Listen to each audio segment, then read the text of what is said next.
Hey, I'm Coach Tariq. I'm a natural bodybuilder, personal trainer, and nutritionist. Today, we'll be talking about, can you gain weight during Ramadan or can you lose weight during Ramadan? Now, many people are likely to put on weight. You may find yourself consuming large portions of food at iftar, more than you would have ever at any meal, or grazing your way from iftar to suhoor on all the available Ramadan delicacies. Accompanied by inactivity, weight gain seems inevitable. Number 1, you're eating too much sugar in excess. Sugar consumption is the root cause of obesity, diabetes, and many other health issues. The less sugar a human being consumes in his or her lifetime, the better. But it is especially terrible for those looking to lose weight. When you eat sugar, your body secretes insulin. This hormone causes fat to be stored. Insulin levels are mostly determined by how much carbohydrates you're putting into your body. When you eat sugary foods, yes, even fruits, should be eaten in moderation. If your goal is weight loss, you're peaking your insulin and consequently storing more and more fat. If you're eating sugar every once in a while, this isn't a problem.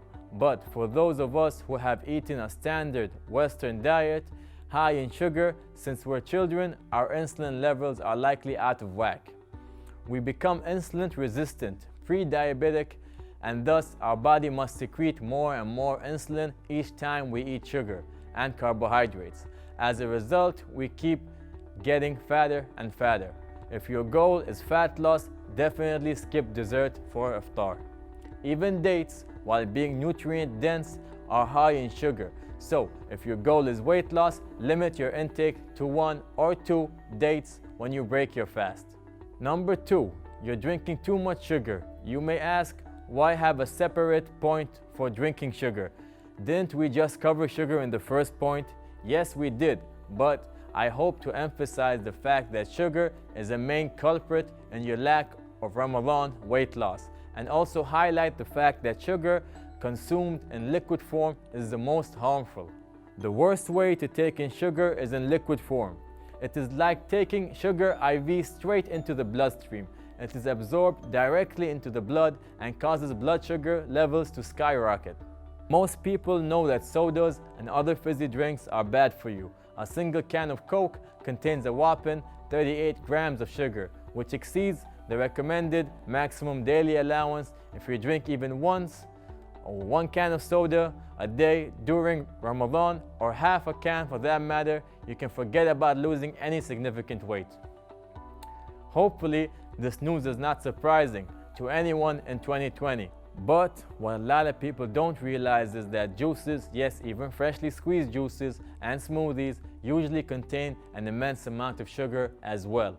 When we eat fruit, the natural sugars inside them are wrapped in fiber. But when we drink fruit juice, we introduce an intense blast of sugar to our system. If you want to lose weight, skip the fruit juice, skip the smoothies, unless they are predominantly veggies without a whole lot of fruit. Number 3, you're eating too many things that turn into sugar. A lot of people cut out sugar and then they're surprised that it doesn't give them the desired result, or they lose a bit of weight but then they reach a weight loss plateau. Even with all my interest in health and nutrition, it took me until my early, or let's say late 20s, to fully understand the way that carbs turn into sugar in the body.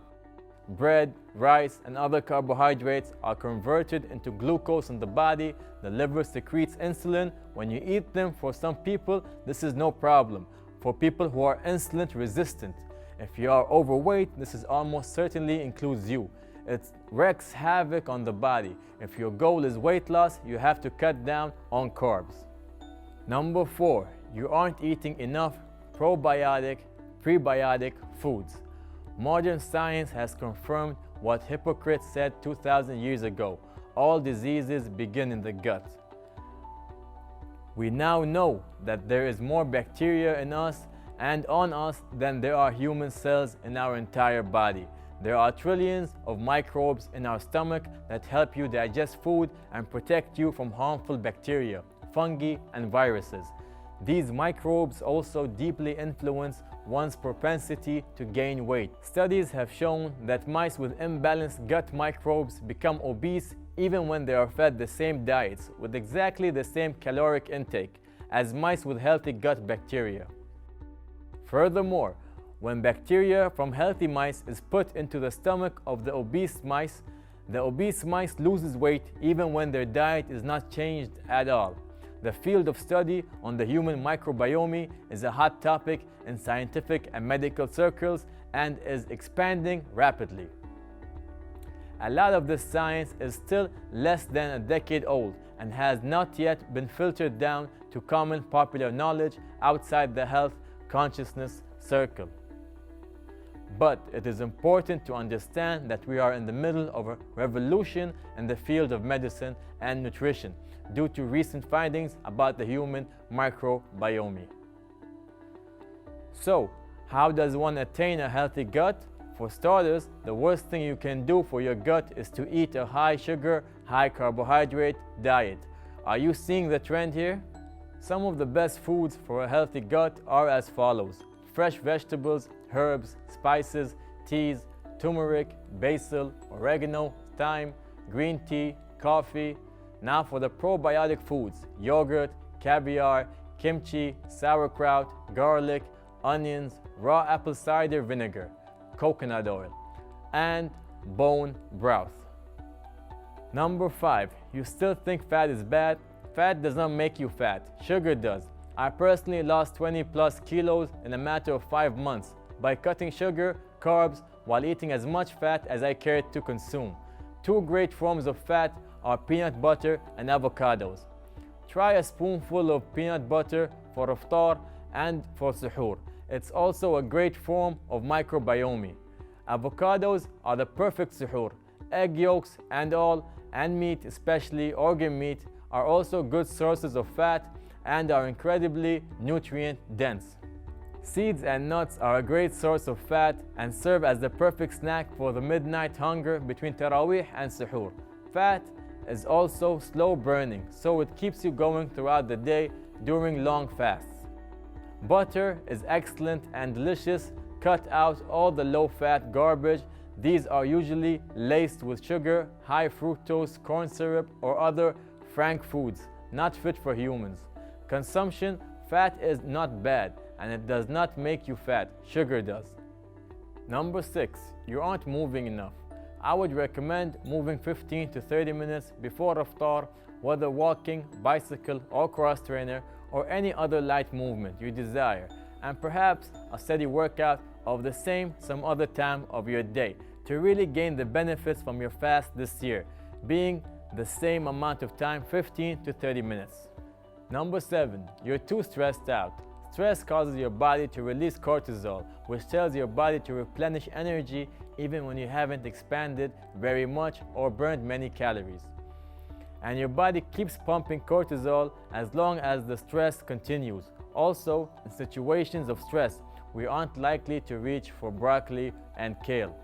When we are under stress, we crave sweet, salty, and high-fat foods because they stimulate the brain to release pleasure chemicals that reduce the tension. This soothing effect becomes addicting, so that you start to crave fattening foods every time you feel stressed. The good news is that if you have a daily exercise regimen, you will naturally feel less stressed out. The benefits of eating well and exercising regularly for me are about mental health just as much, if not more, than physical health. The cool thing about diet and exercise is that you don't have to take anybody's word for it. There are a lot of varying options and opinions out there, and it can be confusing, but you don't have to take anything on faith. You can try it for yourself and see how your body responds. Just change a few things and find incredible results immediately. That's it for today's episode. Have a happy, healthy Ramadan.